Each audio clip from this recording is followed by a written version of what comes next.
quelques mots sur la joie empathique, qui est une expression naze, en fait.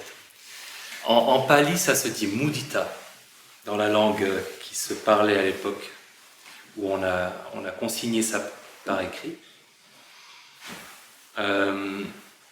En allemand, les Allemands ont beaucoup de chance, ça se dit un petit peu aussi, parce que ça se dit Mitfreude, la joie partagée. C'est déjà plus joli que joie empathique, joie partagée. Il y a beaucoup de langues dans lesquelles il n'y a pas de mots pour cet état-là. Et c'est un état assez merveilleux. C'est un petit peu dans la famille des états inspirés de la bienveillance. Donc quand la bienveillance rencontre la souffrance de quelqu'un, elle devient de la compassion. Et quand la bienveillance rencontre le bonheur, le succès, le plaisir de quelqu'un, elle devient naturellement de la joie partagée. C'est cette capacité de se réjouir du plaisir de quelqu'un qui faisait dire au Dalai Lama que la joie partagée c'est génial parce qu'on a 8 milliards de possibilités d'être heureux. Il suffit qu'il y ait une personne dans le monde qui soit heureuse pour qu'on puisse s'approprier son bonheur et en profiter par... on peut appeler ça joie vicariante.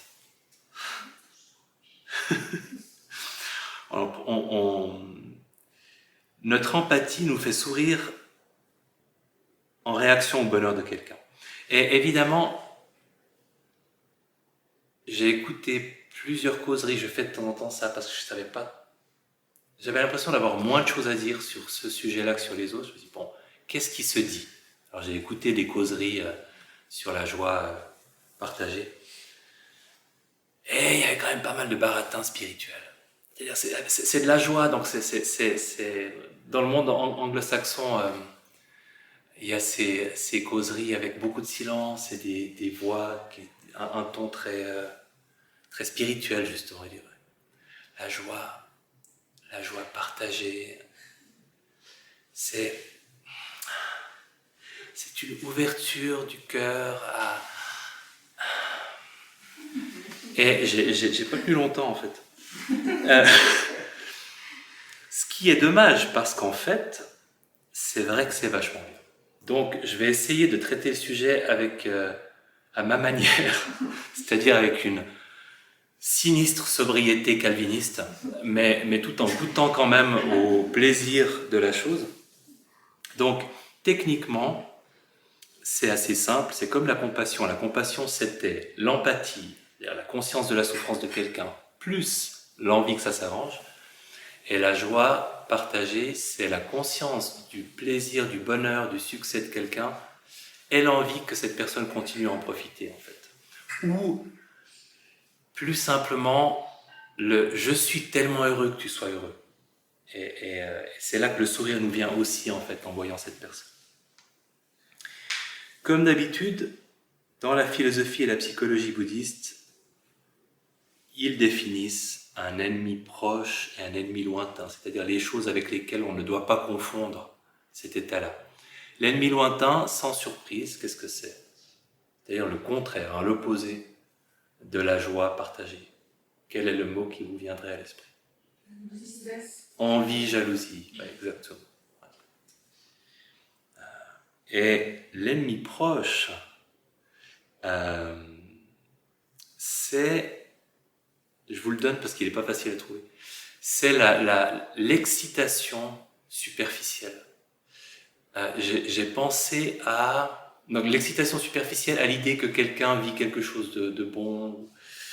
J'ai pensé au film américain.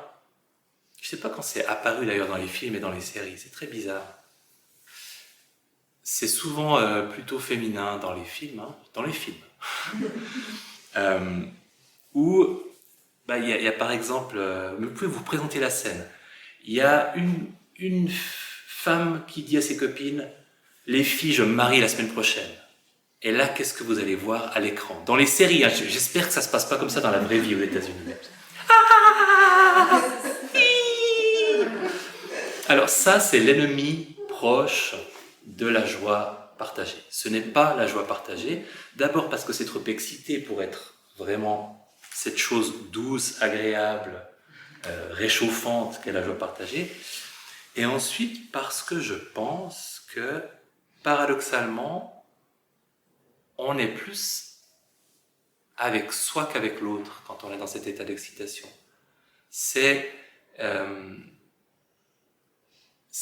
On n'est pas en train d'apprécier le bonheur de quelqu'un d'autre, on est en train de s'exciter soi-même, de se créer pour soi-même un état qui finalement concerne avant tout soi-même. Alors, même sans le cliché, donc encore une fois, j'espère qu'il existe en vrai que dans les films, même sans ça, on peut parfois sentir la différence entre simplement se réjouir pour quelqu'un et cette espèce d'état d'excitation qui se détache un petit peu de l'empathie. Ça nous arrive à tous. Si vous avez vu en 2017 Federer regagner finalement, après des années où il ne l'avait plus fait contre Nadal en finale de l'Australian Open, et ce grand bonhomme qui se met à genoux et puis qui pleure, et vous avez dit « Oh, c'est beau !» C'était de la joie partagée.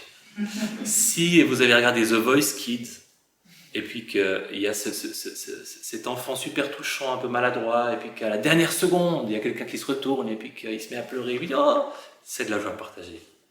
C'est assez chouette en fait. Et c'est tellement, ça marche tellement bien comme manière d'être transporté, que c'est exploité sur les réseaux sociaux. Bon, par The Voice aussi, hein, mais sur les réseaux sociaux sans honte. Je ne sais pas si vous avez vu, oui, aussi il n'y a que à moi que ces vidéos sont suggérées, mais il y a cette vidéo où le descriptif ce sera « Ce chien a été séparé de son maître pendant 12 ans et finalement il le retrouve ». Puis si ça se trouve, c'est juste le chien, ils avaient été séparés pendant 2 heures, parce que les chiens ils sont tellement merveilleux dans leur générosité qu'on ne sait pas, mais enfin on nous met un peu le truc en scène, quoi. Ça fait 12 ans, il l'avait cherché partout, il désespérait, et tout à coup, paf, il le voit, puis il y a le chien qui court vers lui, comme ça, et là évidemment on est bouleversé, mais en bien, comme on dit chez les Vaudois. On dit mais c'est quand même merveilleux la vie. Et on peut vivre des moments comme ça, comme ce bonhomme qui retrouve son chien, et le chien qui a l'air lui aussi tellement heureux. Donc c'est un état qui est super agréable, en fait. Et donc, c'est un petit peu dommage qu'on n'ait pas de mots dans notre vocabulaire pour cette chose-là. Parce que quand on a un mot, et c'était la même chose pour la compassion, quand on a le bon mot et qu'on l'utilise, ça nous donne plus de possibilités d'apprécier et de vivre l'état pour lequel on a un nom. Donc, gardons cette idée de joie partagée ou mudita. C'est un état qui a très bonne réputation aussi dans la psychologie, dans la philosophie bouddhiste, et il lui donne un petit nom. Enfin, tous ces états, bienveillance, compassion, il les appelle les Brahma Viharas, ça veut dire des états qui relèvent du monde divin. Je pense que c'est façon de dire que s'il existe des dieux et des êtres plus avancés spirituellement, nous qui flottent un petit peu autour de nous, parce que c'est la vision qu'ils ont dans cette philosophie-là. Ces émotions-là sont aussi de ce monde-là. Elles sont tellement excellentes que oui, on les connaît, mais qu'elles sont aussi celles qui sont les plus courantes chez les êtres plus évolués spirituellement que nous. Donc ce sont des états très bien vus. Et si on redescend des couches spirituelles supérieures pour revenir à quelque chose de prosaïque et de basique, en fait, c'est super agréable. En tout cas, ça peut l'être. En tout cas, ça l'est souvent. Ça peut conduire à du calme. Donc, au-delà du bien-être aussi, à une stabilité de l'attention, si on reste dans cet état-là. Ça ne nous rend pas dépendants, ou dans de très rares cas, on n'a pas de gueule de bois après. C'est-à-dire si vous vivez un fort moment de joie parce que quelqu'un vous annonce une très bonne nouvelle et vous vous réjouissez pour lui, vous vous sentez bien après aussi, vous vous sentez pas épuisé ou fatigué par cette bonne nouvelle. Et évidemment, ça nous connecte aux autres. C'est un état d'esprit qui est prosocial, qui crée du lien, qui crée de l'empathie. S'il y avait plus de vidéos, je ne peux pas m'empêcher de penser à l'actualité, mais je suis persuadé que s'il y avait plus de vidéos de Palestiniens qui se réjouissent de quelque chose de merveilleux montrées en Israël, et plus de vidéos d'Israéliens qui se réjouissent de quelque chose de merveilleux montrées partout où il y a de l'antisémitisme, ça humanise beaucoup les gens de nous réjouir de ce qu'ils vivent de beau. Et c'est une manière très douce de se sentir connectés les uns aux autres. Donc c'est pas mal. Et donc on va essayer. Juste d'essayer de se rapprocher de ce que c'est. Ce ne sera pas une méditation, on l'a fait tout à l'heure la méditation, mais une manœuvre d'approche pour essayer d'apprécier cet état de sentir à quoi il ressemble pour nous.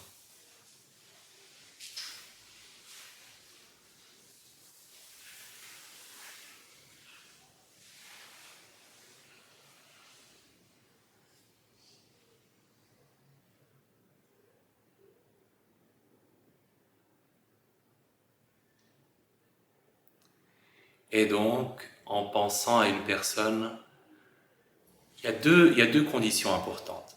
Une personne qu'il vous est facile d'imaginer dans un moment de bonheur, de joie, de plaisir,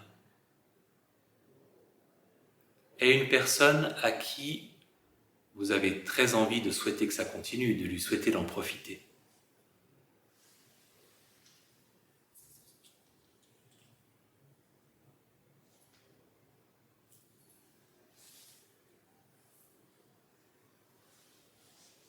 Et la phrase peut être, si vous utilisez une phrase, ça peut être simplement « Je te souhaite de profiter de ton bonheur, j'aime te voir heureux ou heureuse, profite ». Toute phrase qui vous permet d'exprimer que vous vous sentez touché par ce bonheur et que vous lui souhaitez que ça continue,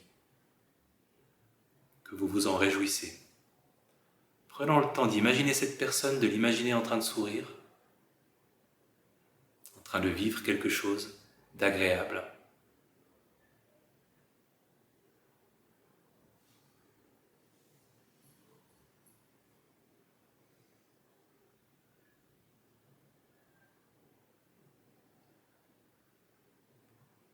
Et avec ou sans les mots, en laissant cette intention de joie partagée s'exprimer, en lui souhaitant très fort de profiter et en vous réjouissant de ce bonheur-là.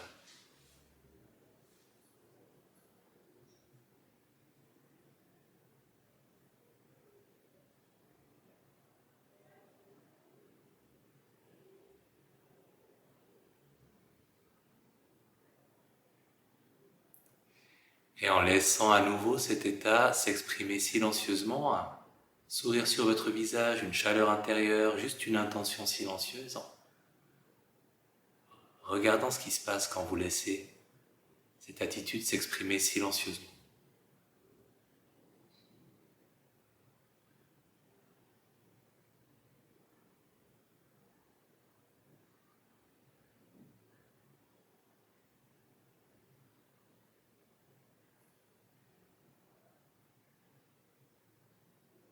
Ok, en ouvrant les yeux.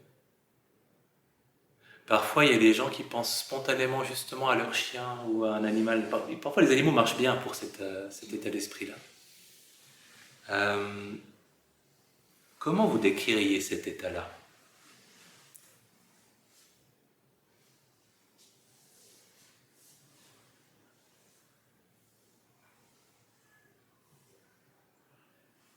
C'est-à-dire, qu'est-ce qui se passe quand vous êtes dedans? Qu'est-ce que vous remarquez?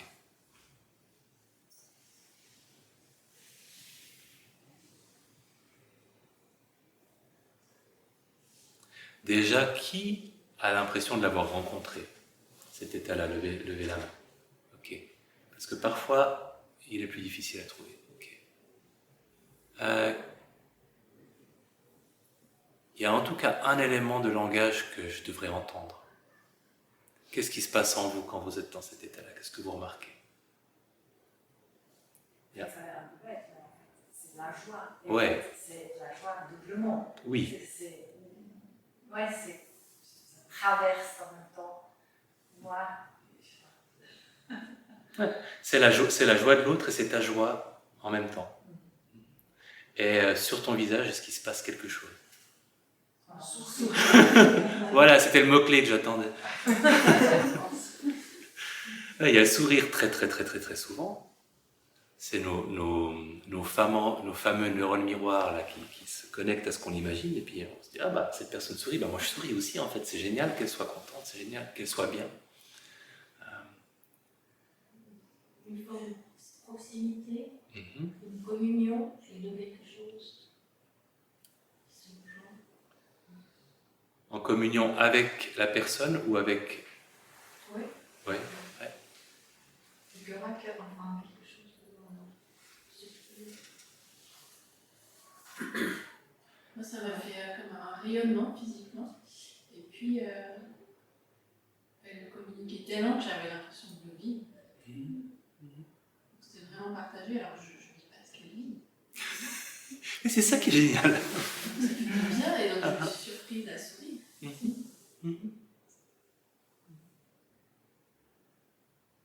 D'autres choses que vous avez remarquées?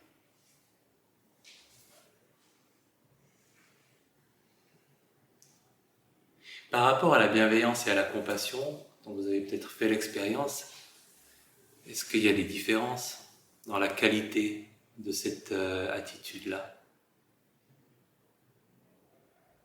On a vraiment vu, la semaine dernière, on a vu la compassion qui est la grande sœur sérieuse de la famille. Et là, on a vu la petite sœur qui court, qui joue à cache-cache, qui s'amuse. Moi, je sens quand même, alors au risque de me retrouver dans le rôle de ces filles dans les séries américaines, je sens quelque chose d'un tout petit peu plus pétillant, par exemple, qu'avec la bienveillance ou avec la compassion. C'est sous contrôle, hein, mais ça pétille un peu. Et le sourire, et peut-être, mais ça c'est peut-être moi, un peu moins avec moi qui ressens la chaleur et un peu plus vraiment transporté avec la personne à laquelle je pensais. Mais là, c'était juste les circonstances. Et donc, je suppose que vous aurez fait le constat que c'est plaisant comme état. Donc en fait, on gagne à y passer un maximum de temps quand on a l'occasion de le faire, quand on trouve des raisons de se réjouir du bonheur de quelqu'un d'autre. Et c'est pour ça que je pense qu'il y a une pratique formelle au-delà de la méditation qui est assez intéressante. C'est comme pour la compassion de se dire « Ah, cet état existe. Malheureusement, j'ai pas de mots pour, donc je pourrais ne pas y penser suffisamment souvent et ne pas remarquer, ne pas apprécier sa présence quand c'est là. Donc, de temps en temps se dire « Ah, est-ce que c'est de la mudita ?» ou de temps en temps aussi de verbaliser, parce que ça peut aussi faire démarrer la machine, je suis vachement content pour toi. De le dire quand on a l'impression qu'on le sent à quelqu'un. Et comme une façon de dire, ah oui, bah c'est ça en fait. Et de souligner ce qui est présent et de l'encourager un petit peu. Je pense qu'il y a beaucoup de petits moments de satisfaction qui peuvent être engendrés par un plus grand soin à cultiver cet état d'esprit-là. Le collègue de travail qui est tout content, et on peut parfois Mais un peu comme avec la souffrance, d'ailleurs, on peut parfois se dire juste, c'est pas mon département, je suis pas concerné par le mec de la comptabilité qui se marie dans 3 semaines et qui est très content. Et passer à côté de cette occasion de communier parce qu'on n'est pas spécialement proche de cette personne-là, et puis alors qu'en fait, on aurait un petit moment de bonheur partagé qu'on pourrait attraper et qui nous ferait du bien pour le reste de la journée, peut-être, même si on n'a pas beaucoup d'affinité avec ce monsieur et qu'on ne le croise pas souvent.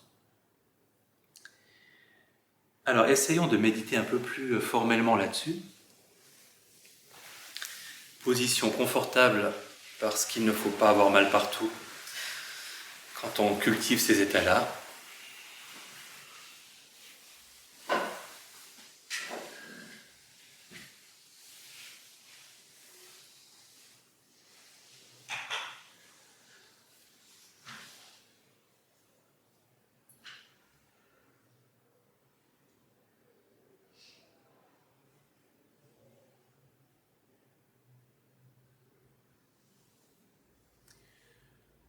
Quelques respirations conscientes pour laisser le corps se détendre un peu plus et l'attention se stabiliser un peu plus.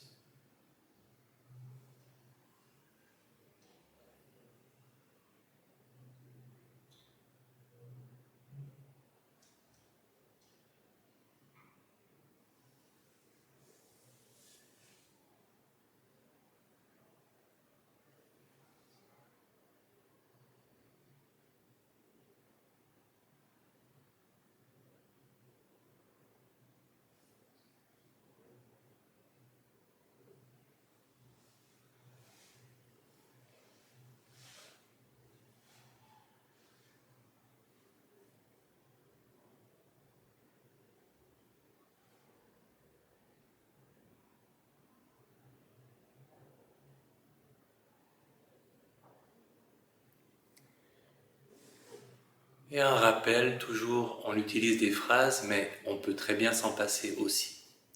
Ou ça peut être un simple « profite » ou « ça me fait plaisir de te voir heureux ». Il n'y a pas besoin d'une phrase sophistiquée. La phrase est seulement là pour porter l'intention. Et si on utilise la phrase, on la laisse résonner et on laisse l'intention résonner dans le silence entre deux répétitions.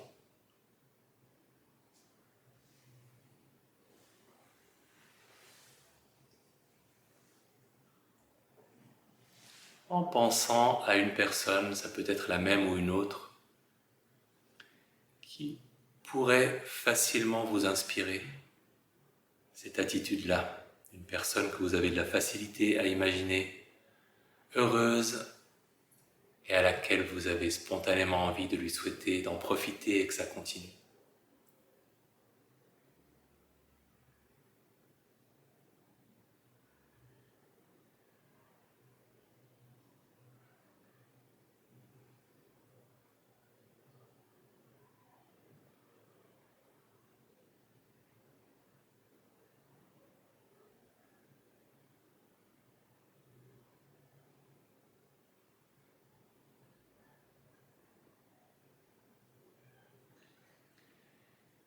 Quand vous avez une personne à l'esprit, en lui donnant de la place dans votre attention,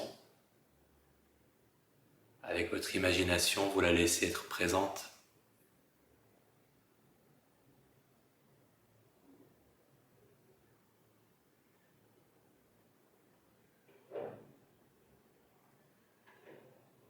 Et en formulant une phrase, un mot qui vous permet d'exprimer cette intention de joie partagée, qu'est-ce que vous lui souhaitez, qu'est-ce que vous lui dites ?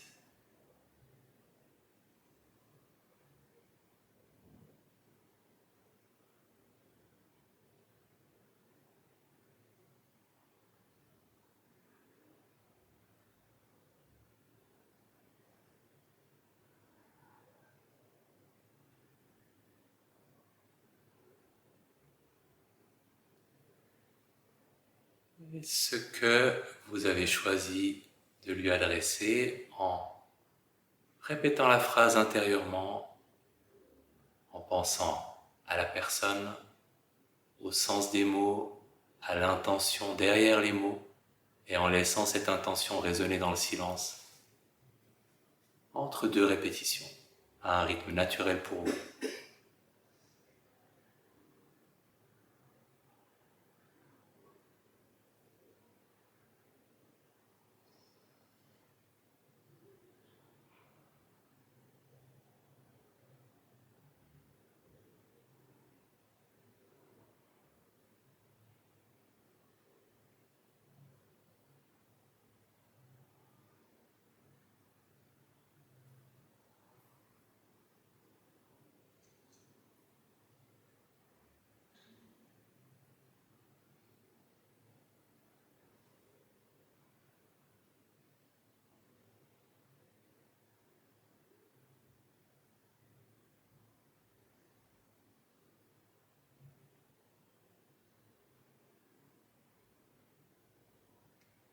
Et à chaque fois que l'intention se perd, la phrase est là pour la ramener au premier plan.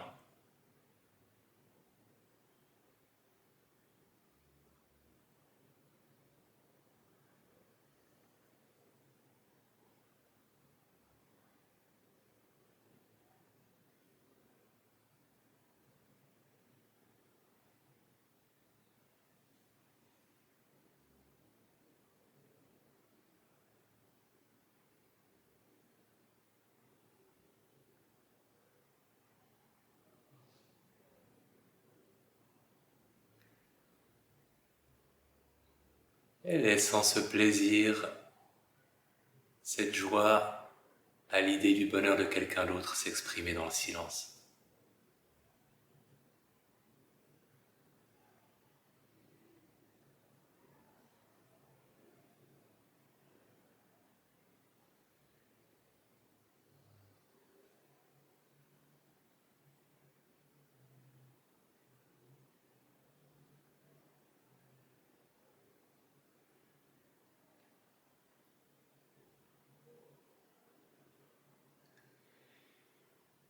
Et en prenant conscience d'une personne qu'on appelle souvent la personne neutre, vous pouvez aussi choisir une personne un peu difficile.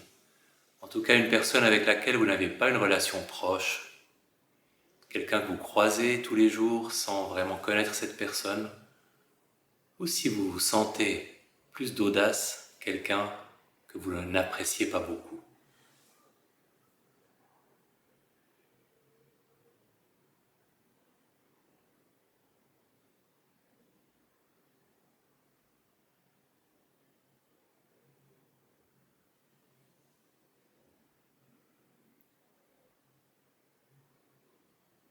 Cette personne neutre ou cette personne difficile, la première qui vous sera venue à l'esprit sera sûrement la bonne.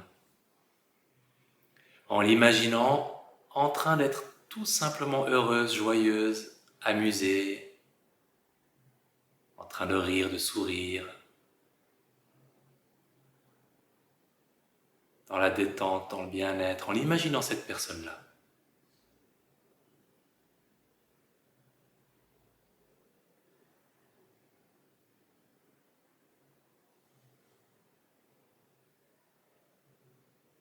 Et en lui adressant la même intention silencieuse.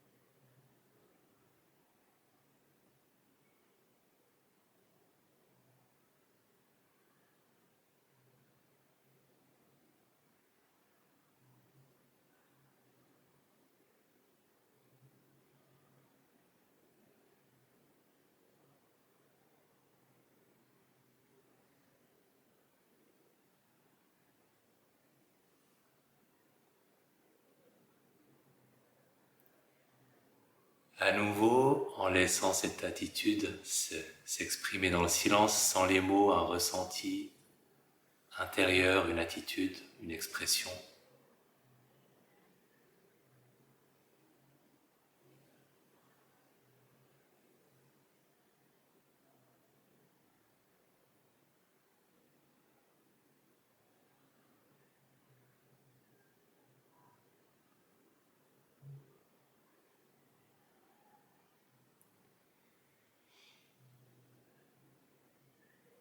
Et sans ouvrir les yeux, prenant conscience des personnes autour de vous dans la salle et en utilisant votre imagination pour prendre conscience que il arrive à ces personnes-là d'être très heureuses, joyeuses, détendues, souriantes, de vivre des beaux moments, des bons moments.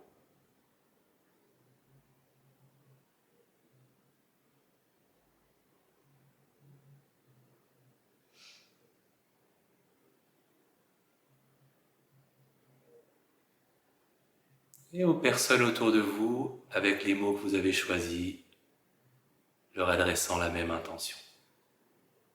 Vous pouvez vous inclure aussi si vous voulez.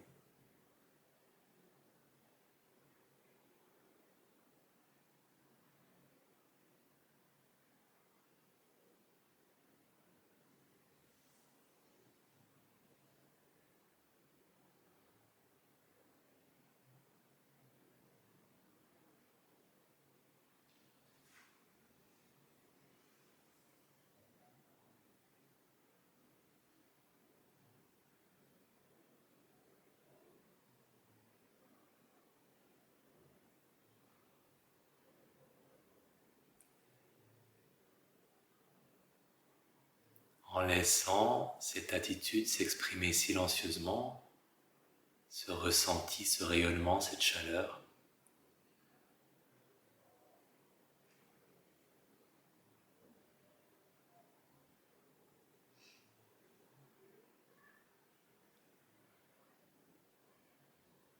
Et en invitant toutes les personnes du marché de Noël et au-delà, prenant conscience de tout ce potentiel de joie, de bonheur, de sourire, de bien-être chez toutes ces personnes au-delà de la salle, partout autour de vous. Y compris, pourquoi pas, les chiens, les chats, toutes les créatures susceptibles de vous donner l'impression qu'elles s'amusent et sont heureuses.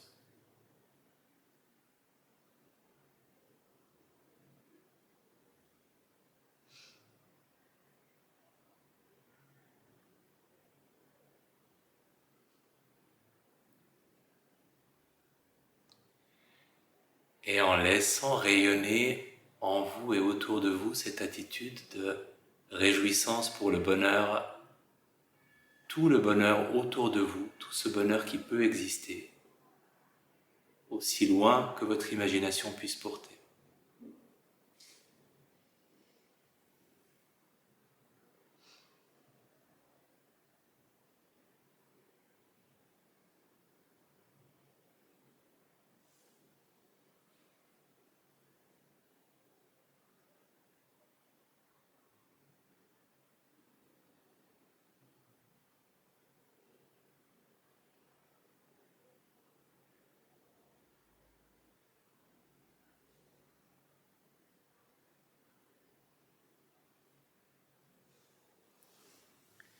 Et en appréciant ce que c'est, que cet état-là, que cette attitude-là pour vous.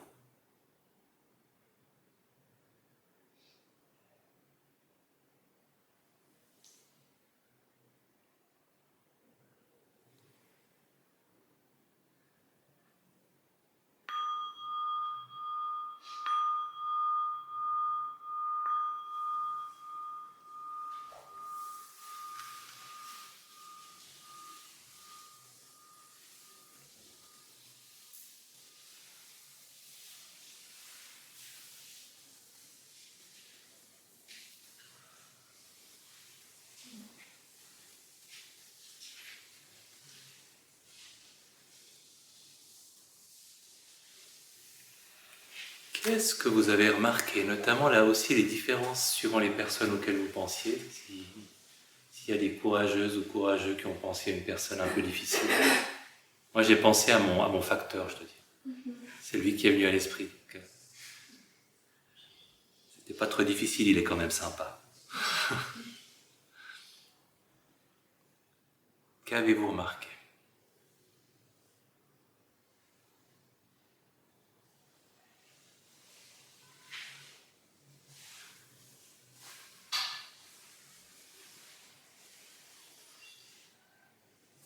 Pour une personne difficile, c'est une façon de rapprochement avec cette personne. Oui. Comme une ressenti avec la joie partagée. Est-ce que tu n'as pas l'impression que c'est presque plus simple de prendre cet angle-là plutôt que de la simple bienveillance pour quelqu'un de difficile? Il faudrait essayer avec la bienveillance, avec cette même personne. C'est possible. Je me demande si c'est pas un ingrédient magique de voir la personne sourire et du coup se dire en fait il fait pas que tirer la gueule, il n'y a pas que cette hostilité atroce sur son visage perpétuellement et je pense que ça ouvre quelque chose. D'autres choses. Par rapport à ça, je cherche depuis un petit moment, mais j'ai l'impression que la bienveillance, il y a une intention plus forte.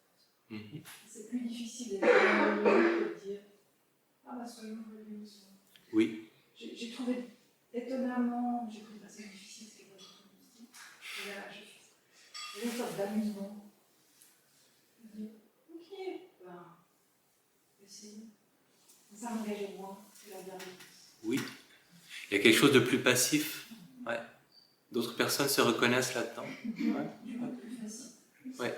Oui. Et moins l'impression de devoir former cette espèce de courant énergétique de bienveillance que vous envoyez vers quelqu'un, mais c'est plus oh, bah, je suis content, c'est cool que cette personne soit bien. Ouais. Ouais. Et puis quelque part, c'est quelque chose qui. Parce qu'on dit ah tiens, est-ce que ça me nourrissait? Il n'est pas bienveillance. C'est caricatural, c'est justement que ce soit pas fort. Oui, mais il y a quelque chose. Et puis tu fais aussi un mouvement, puis je pense que tu sens ce mouvement vers l'avant quand tu es dans la bienveillance, puis il y a quelque chose de plus. Ça t'engage à rien. Ouais, ce qui est intéressant, puis le ça t'engage à rien colle bien aussi avec le fait que ça pourrait être plus simple avec une personne un peu difficile, justement. Parce que même si on sait que c'est pas ça, quand on souhaite du bien ou qu'on souhaite que ça s'arrange, si on prend donc de la compassion pour une personne difficile, on peut pas s'empêcher de se dire qu'on lui fait ce cadeau. Et donc il peut y avoir une résistance à lui faire ce cadeau compte tenu des voilà. Alors que là, un peu moins.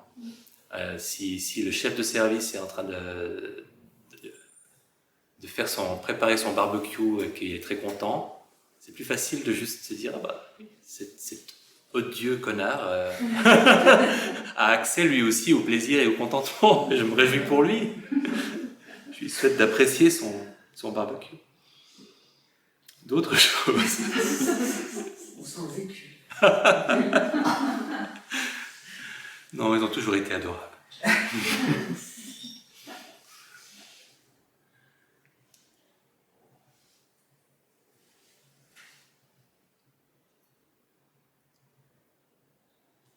Aller au-delà de vous et de la personne à laquelle vous pensiez pour le faire avec les personnes autour de vous ou les personnes dans le marché de Noël, c'était comment? C'est quand même difficile d'aller plus loin, je trouve. Pour qui c'était un peu plus difficile? Il y avait une distance géographique qui compliquait un peu le truc. Ouais. Puis plus de recours à l'imagination peut-être aussi.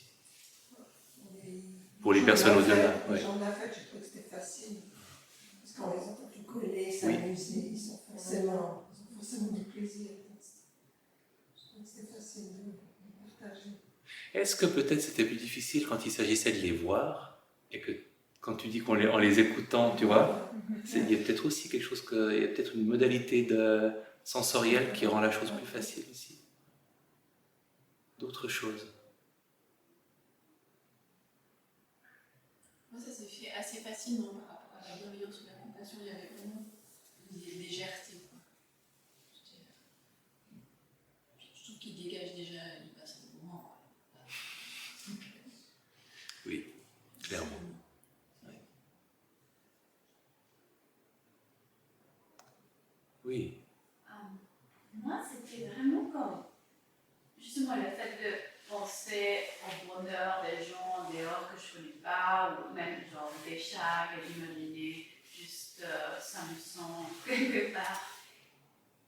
C'était juste genre imaginer tout le bonheur qu'il y a dans le monde et me nourrir de ça. Et du coup, c'était vraiment, je sentais comme, mais pas d'une façon égoïste, de genre vouloir le garder pour moi, mais juste respirer. Oh waouh, il y a tellement de bonheur. Absolument, absolument. Qui se reconnaît un petit peu dans cette idée-là? Oui.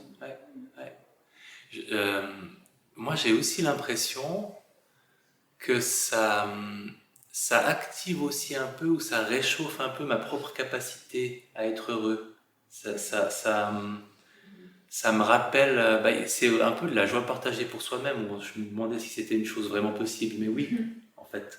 C'est cool que j'ai aussi accès à cette capacité d'être heureux, d'être joyeux, d'être bien, d'être détendu, et que je partage ça avec les gens à qui je suis en train de souhaiter d'en profiter.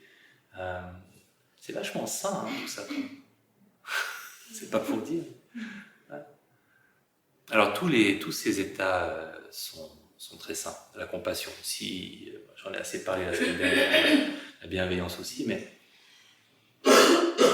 dans la tradition bouddhiste et dans les retraites, par exemple, centrées sur ces états-là, il y a vraiment cette idée qu'on peut rester croché dans ces états durablement, sans burn-out, c'est-à-dire sans tout à coup dire « Ah, j'en peux plus, cette joie partagée ».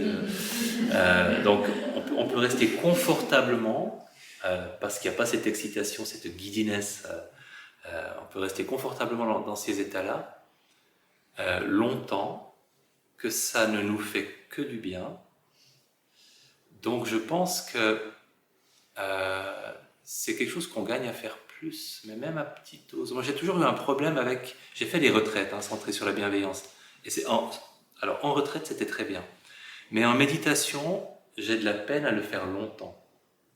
Du coup, je préfère faire des petits moments. Je le fais en fin de méditation, ou je le fais juste quelques minutes pendant la journée, ou quand je suis dans le train avec les gens autour. Je préfère des petits moments. Je n'ai pas encore trouvé la voie de l'appréciation d'une longue méditation d'1 heure sur la bienveillance, à part en retraite, parce que je me mets vraiment dans un état... On fait tellement que ça devient naturel après un certain temps. Mais dans ma pratique quotidienne, c'est pas du tout une pratique centrale. C'est vraiment une cerise sur le gâteau que je me fais de temps en temps. Mais posez-vous la question pour vous, si c'est pas quelque chose que vous pouvez faire simplement plus souvent, que ce soit comme moi, par petite dose, ou bien même informellement, ou vous essayez de faire une méditation formelle de temps en temps, où vous vous centrez surtout là-dessus. Et vraiment, les phrases, c'est un prétexte. On cherche à être dans cette attitude et à être dans cet état. Et les phrases, elles nous accompagnent, elles nous aident, mais dès qu'elles sont envahissantes ou lourdingues, on les lâche et puis on reste avec l'attitude. Ok. J'ai une question. Si ça avait été à 18h15, qui aurait eu plus de peine à venir? Juste que je me fasse une idée. Ok, donc c'est pas mal 18h30. C'était de toute façon pas pour les prochaines séances que j'allais changer ça, c'était pour savoir. Je me dis que c'est peut-être bien, à part s'il y a une dernière question, sur la méditation en général ou ce sujet en particulier, une dernière remarque. Ce n'est pas le cas. Comme j'ai de temps en temps volé des minutes aux champions d'arts martiaux qui nous succèdent, je vais compenser. On sera, je pense, bien à l'heure si on commence à ranger maintenant. Merci beaucoup pour cette joie partagée avec vous. Et bon vin chaud au marché de Noël pour les personnes qui font une after.